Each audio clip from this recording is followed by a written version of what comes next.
তো একটা গাড়ি দেখালাম, ওই দেখাচ্ছি, ওই ছেলেটার কাছে গাড়িটা, ওইটা চড়ার ইচ্ছে ছিল, 500 টাকা বললো, বললাম 100 টাকা দিল না। ডান দিকে চম্পা রিভার আর বাঁ দিকে সমুদ্র। এই চম্পা রিভার আর সমুদ্রর এই জায়গাটা হচ্ছে মোহনা। চারিদিকে মাছ, যেদিকে যাবে সেদিকেই মাছ। তবে এগুলো হচ্ছে সব শুটকি মাছ, শুকিয়ে নেওয়া হয়েছে। শুকিয়ে নেওয়া ভালো। এবার যারা ভালোবাসো শুকনো মাছ, তারা এখানে চলে আসতে পারো, এগুলো দেখিয়ে দিয়েছি।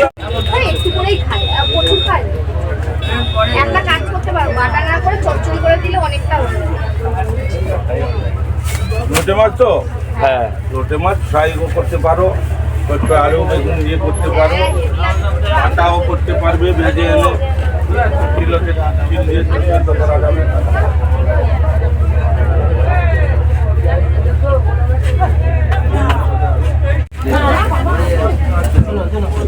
এইটা লবস্টার, এটা কি বলে? লবস্টার, এটা হচ্ছে লবস্টার।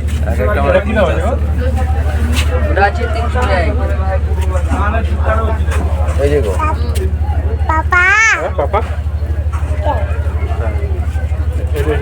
ওটা 850, ওটা 550। পমফ্রেট কত করে? 650 টাকা, 700।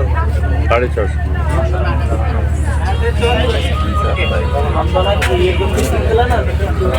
আর এই চিংড়ি কত করে এটা?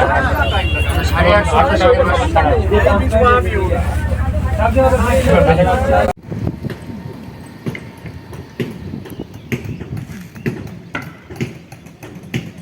হ্যাঁ ঠিক আছে, আশীর্বাদ হলো, কিন্তু টাকা তো কতগুলো হলো, অনেক হয়েছে টাকা।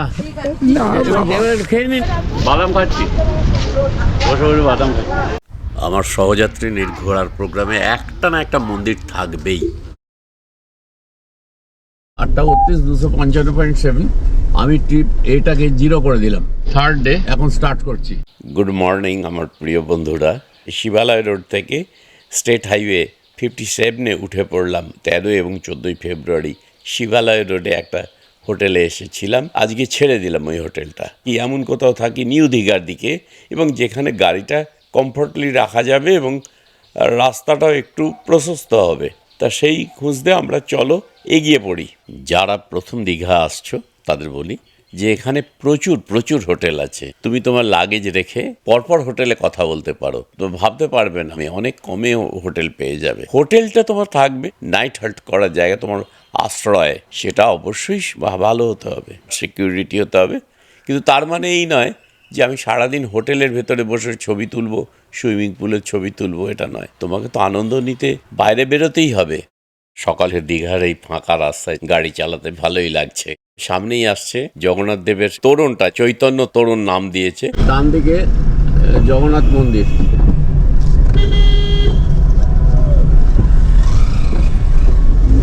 ডান দিকে অমরাবতী পার্ক, আর বাঁ দিকে চলে গেল নিউ দীঘা সি বিচ, দীঘার হেলিপ্যাড ময়দান। আমরা একটু এগিয়ে যাব, বাঁ দিকে জাহাজ বাড়ি। একটু এগিয়ে গিয়ে ওই যে ফোর্ট স্কোয়ার একটা হোটেল দেখতে পাচ্ছি ডান দিকে, ওইখান থেকে ডান দিকে নিয়ে নেবো। শ্রী বালাজি ভ্যালিটায় দেখি গাড়ি রাখবার জায়গা আছে। ঠিক 3 কিলোমিটার হলো পৌঁছে গেলাম শ্রী বালাজি ভ্যালি, আর 9টা বাজতে 15। এই ঘরটায় ঢুকে একটা বেড আছে, এইসব যা আছে এখানে জিনিসপত্রগুলো রাখলাম এদের অফিসে। এখানে এলাম সব থেকে কি গাড়ির ব্যাপারটার জন্য। হোটেলে সিসি ক্যামেরা আছে। বালাজি থেকে আমরা বেরিয়ে পড়লাম 9টা, ওই 7-8 হবে, 3.1 কিলোমিটার। হোটেলটা পাল্টানোর একটাই ব্যাপার ছিল, গাড়ি রাখার একটু অসুবিধা হচ্ছিল, একটা গলির ভেতর ঢোকাতে হচ্ছিল। তাছাড়া আরেকটা ব্যাপার হচ্ছে একটু চেঞ্জ হবে। ধরো 2 দিন তো ওখানে থাকলাম, একটু এদিকটা থাকি, এদিকে নিউ দীঘাটাকে একটু দেখি। এখন এখান থেকে আমরা যাব মোহনা। আরো সকালে গেলে ভালো হতো। দীঘায় প্রথম দিনের ভিডিওতে ঠিক এই জায়গাটা নিয়ে অনেকটা দেখিয়েছিলাম। বাঁদিকে আমরা একটা হোটেলে ছিলাম।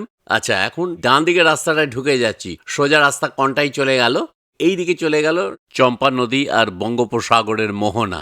ভোরবেলায় মোহনায় এলে সমুদ্র থেকে মাছ ধরে ট্রলারগুলো ফেরে দেখা যায়। নিউ দীঘা থেকে যে রাস্তাটায় এসে এই ওল্ড দীঘা হয়ে ডান দিকে ঢুকে গেলাম, সোজা বললাম কন্টাই চলে গেছে। অ্যাকচুয়ালি ওটা দীঘার বাইরে গেছে, ওই দিক দিয়ে গিয়েও শঙ্করপুর, মন্দারমণি এই দিকটা যাওয়া যায়। আজকে আমরা যাব মোহনা থেকে অন্য একটা রাস্তা দিয়ে শঙ্করপুর, তাজপুর, মন্দারমণি যাব। আজকে হলো 8.2 কিলোমিটার। মোহনা বিচ এন্ড পয়েন্টে আমরা এসে গেছি। চারিদিকে মাছের ট্রলার, মাছ ভর্তি হয়েছে এই ট্রাকগুলোতে। মোহনাতে এই জায়গায় আগের বারও এসেছিলাম, ভিডিও করেছিলাম। তো এই ট্রলারটাতে মাছ যাচ্ছে, আর এইখানে বিরাট পাইপলাইন দিয়ে এই যে ঘিরে দেওয়া হয়েছে। এই জায়গাটাতে একটা মেলার মতো বসে গেছে, ওই যে দেখা যাচ্ছে। আমরা এই মুহূর্তে চম্পা রিভারের মোহনায় দাঁড়িয়ে আছি। চম্পা রিভার থেকে ভদ্রকালী নাম লেখা দেখা যাচ্ছে। এই ট্রলার সমুদ্র পথে চললো। এ দেখো প্লাস্টিকে ভর্তি হয়ে গেছে। এইখানে মাছ শুকানো হচ্ছে। এই মাছগুলো এবার নিয়ে গিয়ে কড়াইয়ে একটু তেল দিয়ে বেশ ভালো করে গরম মশলা লাগিয়ে ছেড়ে দিলেই দারুণ মাছের রোস্ট হয়ে যাবে। সকালে চায়ের সঙ্গে খেতে পারো। আছে মাছ পুরো চিংড়ি, ওটা 200 টাকা কিলো। এটা 200 টাকা। কি ওটা চিংড়ি? আর একটু বড় এগুলো ওটা 400 টাকা কিলো।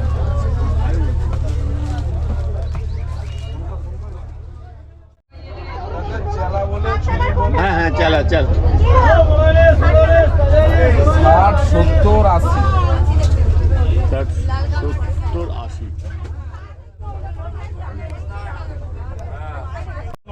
সকালের মাছ নয়। কত করে দেবে? আচ্ছা দাও দাও দাও। কত দিচ্ছেন? কত দিচ্ছেন? নেবো না আমি, ধরবো না। আমি নেবো না। এটা কই? আমি নেবো না। নেবো না আমি। নেবো না। আড়াইশো। না, আমি নেবো না, আমার আছে। আমি নেবো না। কত করে দিচ্ছেন ওইটা, ওই মাছটা? 80 টাকা শো। কেজি 500 নিলে 700 করে।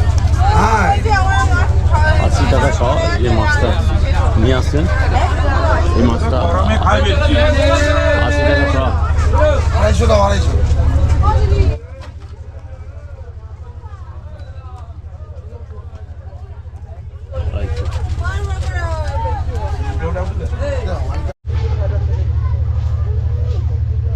আমরা বস্তা কিনে নেচে চালাই, তলে কিছু গুঁড়ো আছে, বালি আছে, আমি রাঙ্গি বসে আছি, আমরা চালিয়ে এ করি। লোকের কী করে, এক মুঠো ভালো মাছ দেবে, তার থেকে গুঁড়ো মারবে।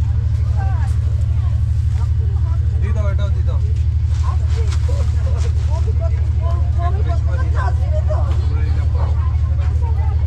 তুমি 250 নেবে নি ওইটা? ভালো হয় না? কত করে দিচ্ছে ওটা? 50 টাকা শ। কোনো খাবারই খারাপ নয়, যার কাছে যেটা যেমন লাগে ঠিক সেইভাবেই তাকে সম্মান দিয়ে চলতে হবে। দেখো, খাদ্য ও খাদকের বিশ্লেষণে সারা পৃথিবী এখন উত্তপ্ত। আমার করুণা হয় শুধু তাদের প্রতি যারা মায়ের হাতে তৈরি রুটি কিংবা মাখা মুড়ি ফেলে অনলাইন খাবারকে প্রিয় বলে এবং অল্প বয়সী বিভিন্ন রোগের কবলে পড়ে। নিয়ে যাও। ক্যামেরা করছেন নাকি? Live video. তাহলে আমাদেরকে একটু নামটা বলে দাও তাহলে। আমার নাম হচ্ছে বিকাশ। আমার নাম হচ্ছে প্রদীপ দাস। দীঘার এই মোহনার রূপ অপূর্ব। একটা সুন্দর পথ চলে গেছে, ভারী ভারী প্রিকাস্ট কংক্রিট দিয়ে তৈরি হয়েছে এটা। প্রত্যেকটাকে দেখছো দুটো করে ছিদ্র করা আছে, মানে ক্যারি করে এনে এখানে সাজানো হয়েছে। আর দুপাশে যেহেতু এটা মোহনা, এখানে একটা ভাঙনের ব্যাপারও থাকে, তবে প্রোটেকশন দেওয়া হয়েছে সমুদ্রের ঢেউয়ের ধাক্কায়, যাতে এটা আবার ভেঙে না যায়, সেই জন্য এইভাবে রাখা হয়েছে। এখানে কখনো সলিড কংক্রিট করা যাবে না, তাহলে একদম ভেঙে শেষ হয়ে যাবে। সাধারণত নদীতে এরকম স্পার টাইপের তৈরি করা হয়, যাতে নদীর পাড় ভেঙে না যায়, স্রোতের গতিমুখ বদলানো হয়। আর এর সামনে দেখেছো ওই যে একটা স্টিক, কোনো ওয়্যারলেস আছে, স্যাটেলাইটের মাধ্যমে সমুদ্রের খবর, কখন জোয়ার আসবে, কখন ভাটা হবে, যারা মাছ ধরতে যাবেন তাদের ঠিক সময় সেই খবরটা দিতে হবে। এখন অত্যাধুনিক ব্যাপার হয়ে গেছে। আমি অত ব্যাপারগুলো বুঝি না, তোমরা হয়তো আরও ডিটেলস এগুলো বলতে পারবে। আর এখানকার জলটা কিভাবে উঠছে দেখো, ট্রলার চলে যাচ্ছে মাঝ সমুদ্রের দিকে, আবার মাছ ধরতে যাচ্ছে, মাছ ধরে আবার ফিরবে হয়তো আগামীকাল সকালে। এরা এত মাছ ধরে, কিন্তু এদের পাতে কি মাছের একটা টুকরো পড়ে? ছোটবেলায় রামায়ণের কথা ভাবো তো, রাবণের হাত থেকে সীতাকে উদ্ধারের জন্য সমুদ্রের ওপর এইরকম ব্রিজ তৈরি, শিলা জলে ভাসতো। আসলে সেখানে উন্নত প্রযুক্তির কথা বলা হয়েছিল, যেখানে আজ গুগল ম্যাপ পৃথিবীর এ প্রান্ত থেকে ও প্রান্ত যেতে পারে। সেই ভাবনাগুলোই আজ বিজ্ঞান সফল করছে সর্বত্র, তাই বিজ্ঞানের পক্ষে থাকাই ভালো। এই হচ্ছে চম্পাড়ি ভাট, দেখা একটা বড় ঢেউ আছে।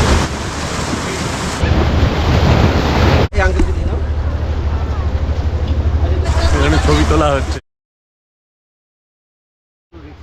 এতক্ষণ যেটা বলছিলাম, এই যে এই জায়গাটার জলের ঢেউয়ে ভেঙে গেছে, পুরো রাস্তাটাকে ভেঙে দিতে পারেনি, প্রোটেকশন ওয়ার্কটা ছিল বলেই এটা বেঁচে গেল। আবার এখানে ব্লক সেটিং করে সুন্দর একটা রাস্তা হয়ে যাবে। পরে পাওয়া গেছে না আমি যাইনি, কেনাকাটা ছবিটা ওখানটা স্লিপারি, ওইখানটা যেতে পারবে না। দেখো দেখো কেমন করে নেবে নেবে যাচ্ছে, কি সাহস দেখো। না আমি যাব না, তুমি যাও। দেখো দেখো দেখো দেখো রাখো ফোনটা, রাখো ফোন। জলের পাশ দিয়ে নিয়ে যাবো। হ্যাঁ, এই যে এইভাবে রয়েছে, চারিদিকে রয়েছে।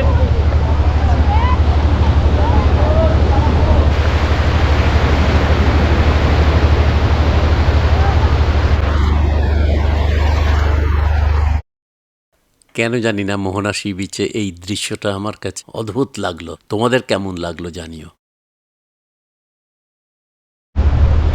আর ডিম টোস্ট আর পাউরুটি। 11টা বাজছে। এই মোহনা, যেটা এখান থেকে আমরা শঙ্করপুর বিচ যাচ্ছি, এটা এই 9.5 থেকে 10 কিলোমিটার হবে। বিচের রোড ধরেই যাচ্ছি।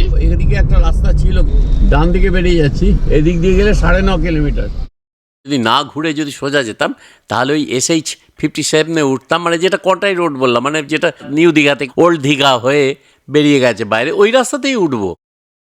মেন রাস্তায় উঠে পড়েছি। এই বাঁ দিকে দেখো বিবেকানন্দ স্ট্যাচু, আমরা ডান দিকে আবার উঠে গেলাম এই রাস্তায়। এইদিকে হচ্ছে শঙ্করপুর, তাজপুর, মন্দারমণি, মেরিন ড্রাইভের ওপর দিয়ে যাব। দীঘা গেটটা দেখতে পাচ্ছ, বা বিশ্ব বাংলা গেট।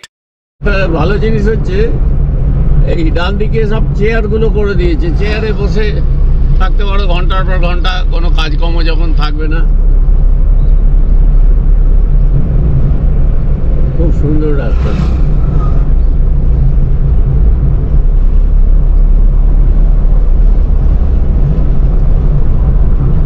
ডান দিকে ঘুরে যাবো। Shankarpur 1.7 kilometre, Tajpur 7 kilometre, Nayakali 500 metre. Nayakali bridge, ডান দিকে দেখতে পাচ্ছি নায়কালী মন্দির। তাজপুর 6 কিলোমিটার সোজা, শঙ্করপুর ফিশিং হারবার 1 কিলোমিটার ডান দিকে। তাকে ঢুকে যাই, এটা কিছুই নেই এখানে, টিকিট কাটবে কিন্তু। আচ্ছা, শঙ্করপুর অ্যাকচুয়ালি শঙ্করপুরের এটা ফিশিং হারবার, এখানেই দেখার কিছু নেই।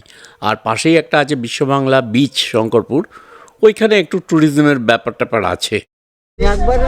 কোনটা ভালো, কোনটা ভালো? এটা এখানে কিছু নেই। বেশ বেশ, কত টিকিট কত? 20-10 হবে না? দিদি তো আমরা দিদির জায়গা থেকে এলাম, তো আমাদের জন্য দিদির জন্য 10 হবে না?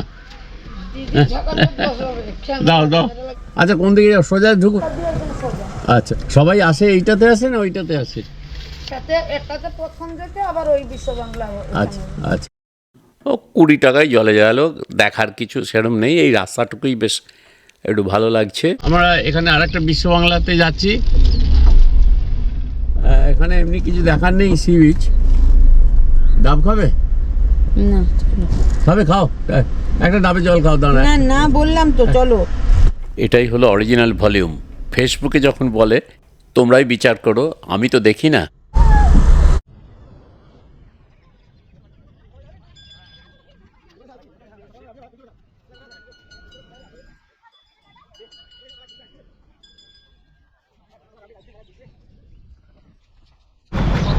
আমরা এখান থেকে মন্দারমণি যাব, আর মাঝে তাজপুর পড়বে 6 কিলোমিটার, আর মন্দারমণি ওই 16 কিলোমিটার মতো হবে।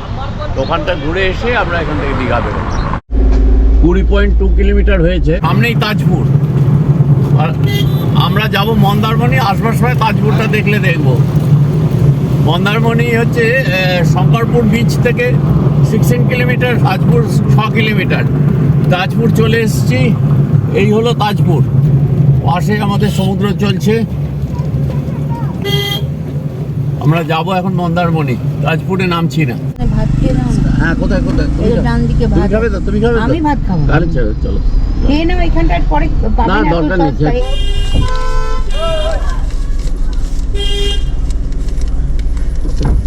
বাঁ দিকটা দেখো, বাঁ দিক যাও।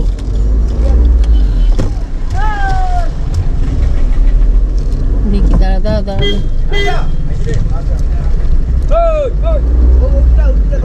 দাঁড়াও, দেখো লেগে না যায়। পয়সা নিয়ে চাল।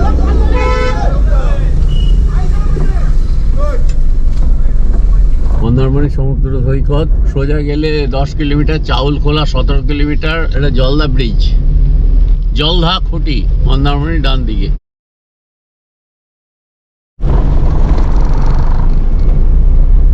রোডে আরো 6 kilometre.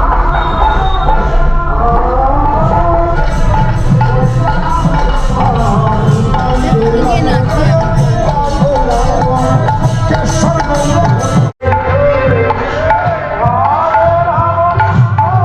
Mandarmani sea beach.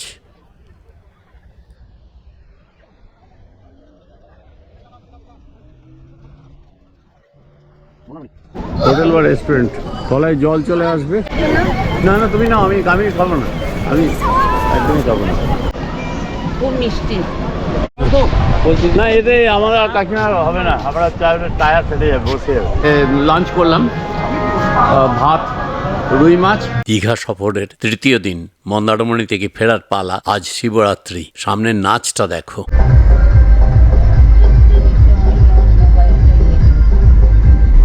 জলদা bridge.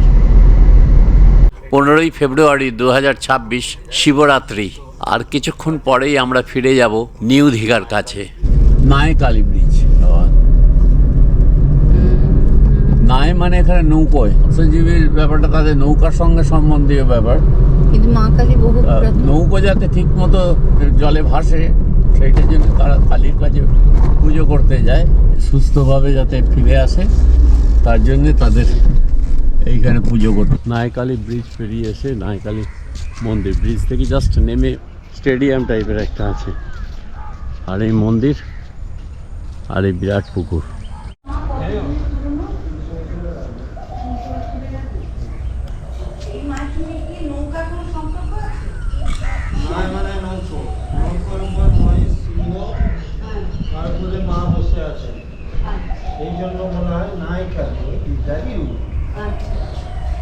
খুব সুন্দর মায়ের এই মূর্তি। তোমরা একবার অন্তত দীঘা এলে মাকে অবশ্যই দর্শন করে যেও, মন ভরে যাবে। মানে এত সুন্দর, আমার এত ভালো লেগেছিল। তাও দেখো, আমি মনে করে এসছি তোমাদের কাছে, একটু পুজো দেবো ঠাকুরমশাই, দিচ্ছি।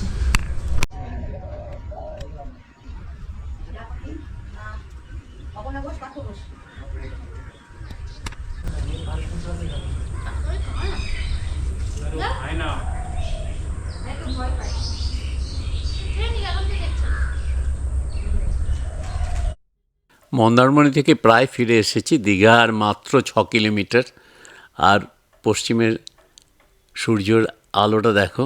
এই বারবারই আমাকে এই সূর্যোদয় আর সূর্যাস্ত, এটা খুব অবাক করে দেয়। একটা অদ্ভুত জিনিস, তাই না? এটা না থাকলে, সূর্য যদি না থাকতো, তাহলে পৃথিবীর এই রং কে জানতে পারতো? সামনেই আসছে দোল, মার্চের প্রথম সপ্তাহেই। তা তোমরা সেই রং যেন মনে থাকে, দেহে যত না রং থাকুক, রং যেন চিরজীবন, যতদিন বাঁচবে। রংহীন মানুষের কোনো দাম নেই। বাইপাস দিয়ে আমরা যাচ্ছি এখন, রেল লাইনটা পেরোচ্ছি, বাঁ দিকে দীঘা স্টেশন। আমাদের নতুন হোটেলে গাড়িটা ঢুকিয়ে একটা অটো নিয়ে চলে গেলাম দীঘা সি বিচে। ওখানে বসে থাকলাম অনেকক্ষণ, তারপর আবার একটা অটো নিয়ে ফিরে এলাম। খুবই কাছে, হেঁটেও যাওয়া যেতে পারতো এটা। এই হোটেলের ক্যান্টিনেই একজন রুটি আর ভেজ নন ভেজ দুজনে খেয়ে নিলাম। Good night.